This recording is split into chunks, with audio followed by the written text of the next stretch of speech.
Oh là, le diesel il a un peu de mal ce matin. Bah moi aussi d'ailleurs. Oh bah non.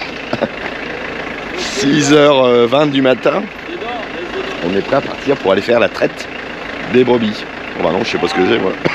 Je vais finir avec une envie, je crois. Bon allez, c'est parti. Accueil sympathique, un peu bruyant ma foi, mais bon. Bonjour. Bon, allez, on va essayer d'avancer à la traite. Alors vas-y, d'abord t'appuies sur le petit bouton. T'appuies sur le petit bouton. Voilà. Et après avec, alors tu mets tes mains comme ça là, entre l'index et le majeur. Et avec les pouces, tu vas aller chercher, tu vas aller mettre le crayon dans le manchon. Voilà, tout simplement. Ok. Tu tiens un peu, non? Bah ouais, que ça aspire bien. Et après, tu regardes que le lait sorte des deux côtés. S'il sort, c'est que c'est bien mis. Sinon. Ok. Et on peut rattaquer à suivre. Allez, vas-y.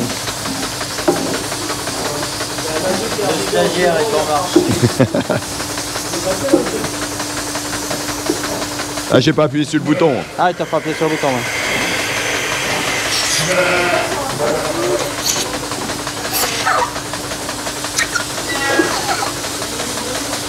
Si le lait sort, c'est bon.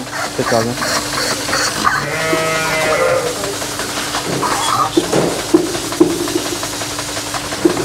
Ah merde. Oh là là. Ah, tu ris. La rapace a fait le stade.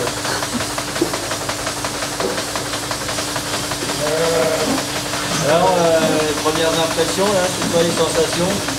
Eh ben, elle a la mamelle bien remplie a priori. Bon alors celle-ci apparemment elle est pas commode, elle m'a déjà pissé dessus, alors je sais pas ce que ça va donner.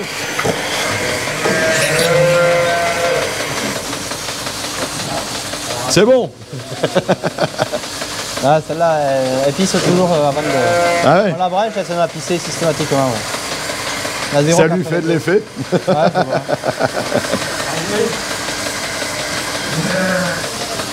Oh là, me tombe pas dans les bras. Non, non. C'est bon celle-là? Non.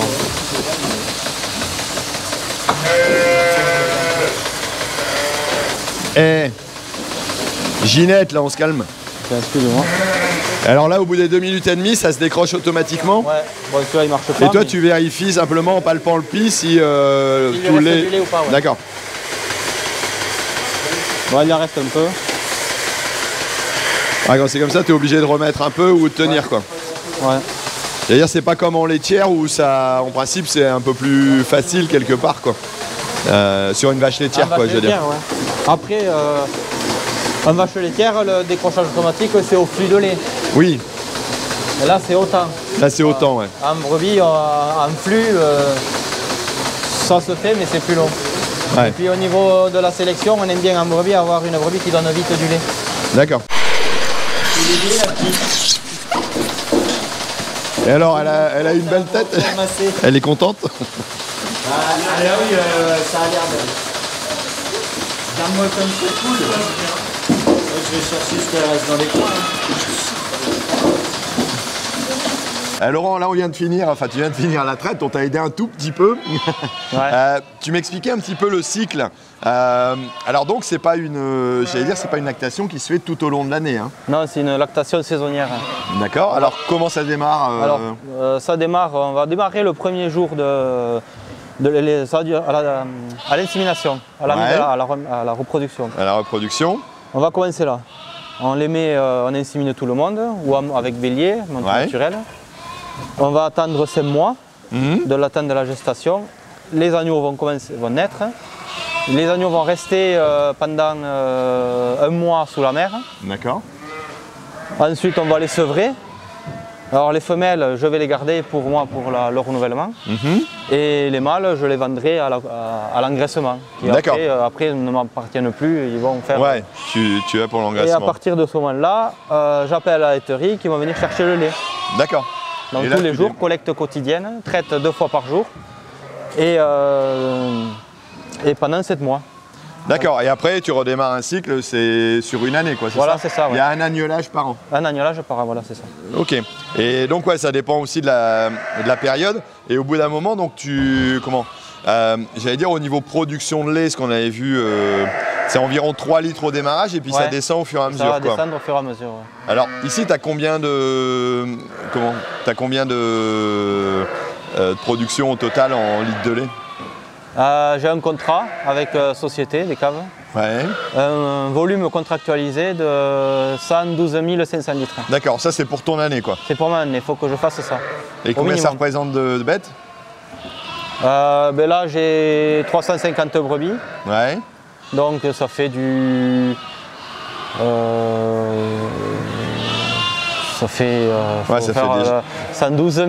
Enfin, après, c'est un minimum, enfin, c'est un volume. Après, je peux faire plus si je veux.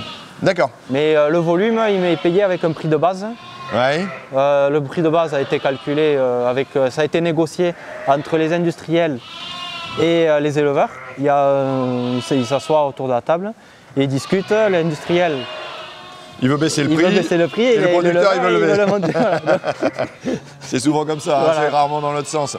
Après, ça dépend aussi certainement de la production, de la vente aussi qu'il peut y avoir derrière. Quoi. De roquefort qui a été fait. Plus tu as de roquefort de vendu, plus tu vas avoir de demandes et c'est l'offre et la demande aussi. Plus la marmite sera grosse parce qu'en fait, c'est le roquefort qui tire le prix. Il faut savoir que le roquefort, avec le lait qu'on a sorti ce matin, il n'y aura que 37% de ce lait qui fabriquera du roquefort. D'accord, et le reste part? Le reste part en diversification. Et alors pourquoi ce chiffre de 37% alors? Parce que c'est la demande, c'est comme ça. D'accord. La demande ne mange le français, il y a 37% de français. Donc manger un peu plus de roquefort, voilà, comme ça il y aura un peu plus de pourcentage voilà, et toi tu seras un peu mieux rémunéré en tant que producteur. Quoi. Voilà. Okay. Après, il faut bien que... Il y a des industriels qui font du roquefort, parce qu'il y a société, il y a 7 ou 8, il y a 7 producteurs industriels qui fabriquent du roquefort. Il y a 3 gros, il y a Société, Papillon, Pastourelle, qui ont aussi une part de diversification et de roquefort. Et après il y a des petits, il y a Carle, Coulet et Vernières, eux qui font ils ont un petit panel de producteurs, ils ont une vingtaine de producteurs rien qu'à eux. Et eux, ils font 80% ou 90% de roquefort. D'accord. Et ça, c'est quand même un truc, une petite niche. Quoi, il est dans l'Aveyron, quelque part, il a ses autour de chez nous. C'est des spécifications, ok. Nous, ici, on n'a pas de laiterie pour faire du roquefort. Nous, mon lait part à Requista. Après Requista, ils font les fromages. Ces fromages, après, ils partent à Roquefort se faire affiner dans les caves pendant un certain temps. Et après, ça fait... Et enfin, tout ça pour dire que chaque mois, étant dans la société, on fait que... Ok. Bon, on va peut-être aller rejoindre JB, on va lui donner un coup de main pour... Donc là, maintenant, on a fait la traite et maintenant, il faut mettre tout en œuvre pour laver la machine. D'accord. Et alors, on a vu au niveau de l'alimentation, donc c'est alimenté, qu'est-ce que tu donnes comme alimentation ici à la base? Alors là, à la base, il y a de l'ensilage d'herbe. D'accord. Régras luzerne. Régras luzerne pour avoir un équilibre protéines aussi, à peu près, énergie. Okay. Bon, l'année a été que j'ai pas pu faire de la luzerne en première coupe. Oui. Donc d'habitude, je la fais en première coupe, ben là je l'ai ensilé. Et après, il y a du foin. Seconde coupe, troisième coupe, je sais pas. D'accord. Et tu mets un peu de complément granulé? Je mets de l'orge. Tu mets de l'orge. L'âge de l'orge pure dans la ration. Et après, en salle de traite, elles ont un complément. D'accord. Complément azoté, un correcteur azoté, on appelle ça. Et là, c'est une dose par brebis 200 grammes par jour et par brebis. D'accord. Ouais, 2 traites par jour, donc c'est 100 grammes le matin et 100 grammes le soir. Si c'est 200 grammes, là, il faudrait que faut que je sois à 400 grammes. Donc c'est 200 grammes le matin, 200 grammes le soir. Ok. Voilà. Alors là, tu es en train de brancher pour le nettoyage, c'est ça? Ouais. On branche, l'eau va arriver par là, par ce tuyau là, et puis être dispatché dans chaque manchon et ça va partir. Il y aura un lavage, un pré-lavage, un lavage eau froide, un lavage eau chaude et un rinçage eau froide. Alors c'est papa qui donne un coup de main tout le temps? Non, là c'est... Je ne le fais pas jamais ça. C'est parce qu'on vous embête que vous le faites alors.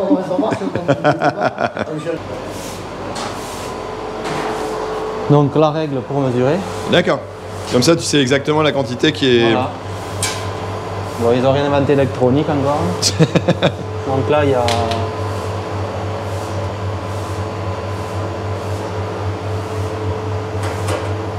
Sur ma règle, je suis à 300... 350 300, ouais, 350, ouais. Ouais, 350. Donc c'est pas 350 litres. Donc je me réfère à mon petit tableau. D'accord. Donc je cherche 350. Ça fait 572 litres. Je marque sur mon petit calendrier. 572 litres. Traçabilité. Et le laitier, il va arriver, il va marquer sur son calendrier. Il va mesurer. Alors là, la salle est en train d'être lavée, c'est ça? Le circuit se fait? Ouais, ça va se faire, ouais. Ouais, ouais, c'est parti pour. Ouais, ça remplit tranquillement. Et donc le laitier va passer, va se brancher sur le tuyau pour prendre le lait, quoi. Ouais. Et ensuite, c'est lui qui enclenche... Qui met le lavage, qui éteint la machine, qui met le lavage. Et il y a combien de surface ici de prairie? Prairie naturelle, 30 hectares. En tout, j'ai 80. D'accord. Et les bêtes, ils vont toute la période de l'année qui est potable, alors c'est ça? Les bêtes, ils vont régulièrement? Ouais, voilà, ouais. Voilà, dessous, admettons, il ferait beau aujourd'hui. Tu peux les mettre. Voilà, ouais. Voilà, c'est pas le cas, on m'a dit que dans le sud il faisait beau, mais... Ouais, c'est une légende. C'est comme dans le nord, il fait toujours froid, voilà, c'est une légende aussi. Alors un grand merci à Laurent pour cette superbe visite. C'est vrai que c'est intéressant de découvrir une nouvelle production comme le lait de brebis, mais il faut aussi savoir ce qu'on peut en faire. Et là forcément on parle de Roquefort et on est allé à Roquefort rien que pour vous, aller visiter les caves Société pour voir comment se passe cette transformation du lait jusqu'au fromage et donc découvrir leurs secrets. Allez, c'est parti!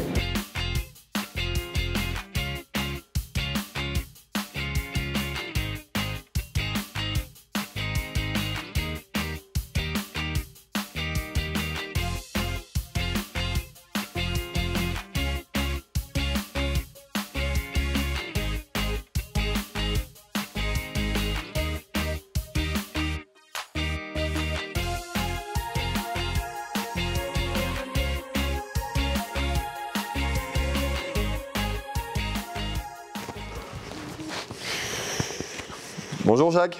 Bonjour. Ça va? Oui. Alors toi tu es affineur voilà, pour le Roquefort Société. Oui. Tu es aussi du milieu agricole, tu es oui. Fils d'agriculteur et père d'agriculteur, c'est ça? C'est ça. Alors toi tu as sauté une génération. Tout à fait, oui. Bon. Et est-ce que tu peux m'expliquer en quoi consiste ton travail autour des fromages alors? Le travail, en fait, c'est de réguler, avoir un affinage régulier toute l'année, puisqu'on fabrique des fromages sont fabriqués sur 6 mois de l'année et on les vend sur 12 mois. Donc alors, il va falloir affiner le fromage différemment suivant les périodes de l'année. Alors là, on précise que ce ne sont pas des vrais fromages.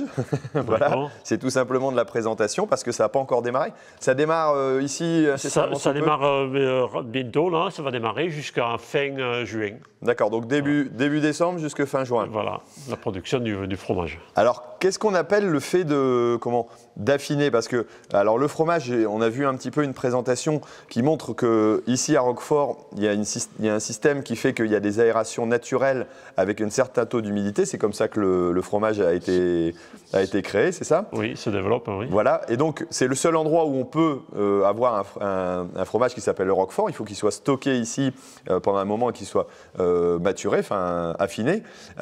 Et donc, c'est grâce à l'humidité et, j'allais dire, la température que toi, tu dois réguler pendant ton travail, qu'on arrive à avoir des Roqueforts qui sont, j'allais dire, d'une qualité assez homogène. Homogène, oui. Ok. Et alors, tu dois aussi goûter entre deux, essayer de... Non, un fromage en cave, on ne goûte pas nos fromages. On va les sonder, voir la texture et la dilatation intérieure, voir s'il y a beaucoup de cavités ou pas, pour que le bleu puisse se développer ou pas. D'accord. Et est-ce qu'avec des qualités de lait différentes, j'allais dire, il y a parfois des complexités, alors que ce soit en début de saison ou en fin de saison, parce qu'on n'a pas la même, alimentation. On va avoir de l'herbe au mois de décembre, enfin plutôt du fourrage au mois de décembre, et puis plutôt de l'herbe au mois de juin, quoi. Et des laits moins riches en début de traite qu'en fin de lactation. Ouais, alors donc comment tu arrives à travailler ça? Donc après on va nous développer ici, on va faire des affinages plus ou moins courts en cave avec des températures différentes pour chaque fromage en fait. D'accord. Pour chaque cuvée de fromage, quoi.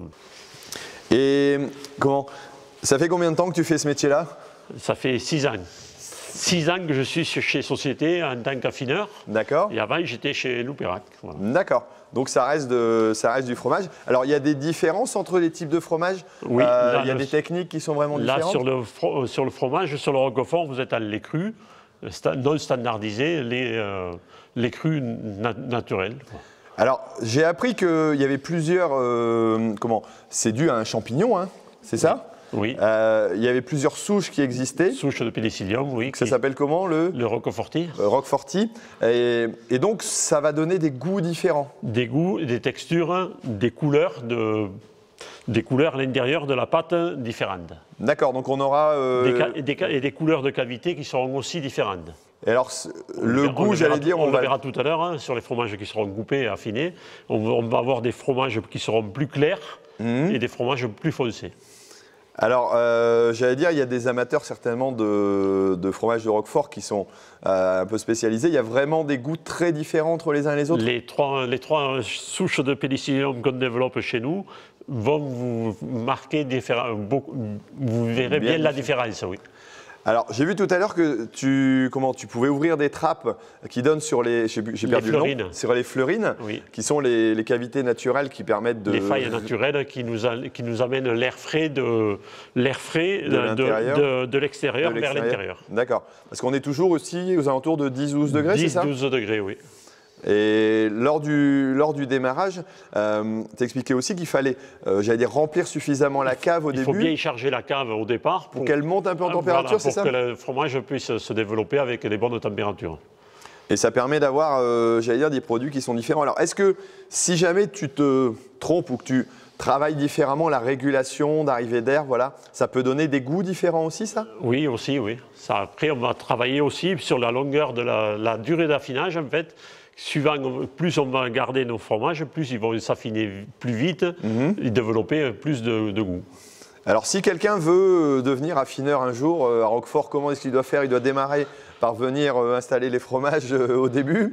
Ou alors il faut une formation? Moi, j'ai démarré comme ça. Oui. Toi, tu as démarré comme ça. Ouais. Et c'est par la finesse, j'allais dire, peut-être de ton analyse, où tu as regardé, tu t'es intéressé au métier? Voilà, de s'intéresser au métier. Après, il y a aussi le savoir-faire, il y a avoir l'envie aussi d'avancer, quoi. Et comment on peut arriver à travailler ici, j'allais dire toute l'année, et ne pas arriver à goûter le fromage alors qu'on l'a à portée de main? C'est quand même compliqué. Tous nos fromages, en fait, ils restent en cave entre 14 et 20 jours. Et ils vont être, si vous les goûtez ici en cave, ils vont être trop acides. D'accord, ça ne serait pas bon. Ça ne sera pas bon ça sera pas bon. Parce qu'une fois qu'ils sont sortis d'ici, ils sont renfermés. Ils sont repliés. D'accord. Et en fait, après, on va en maturation. Et là, on va attendre il faut que pour que le fromage soit vendu sous le nom de Roquefort, il faut qu'il y ait au moins 5 jours entre la fabrication et la vente. D'accord. Et après, donc, c'est stocké, sûrement en frigo, enfin, une température assez fraîche. Voilà, température dirigée, quoi.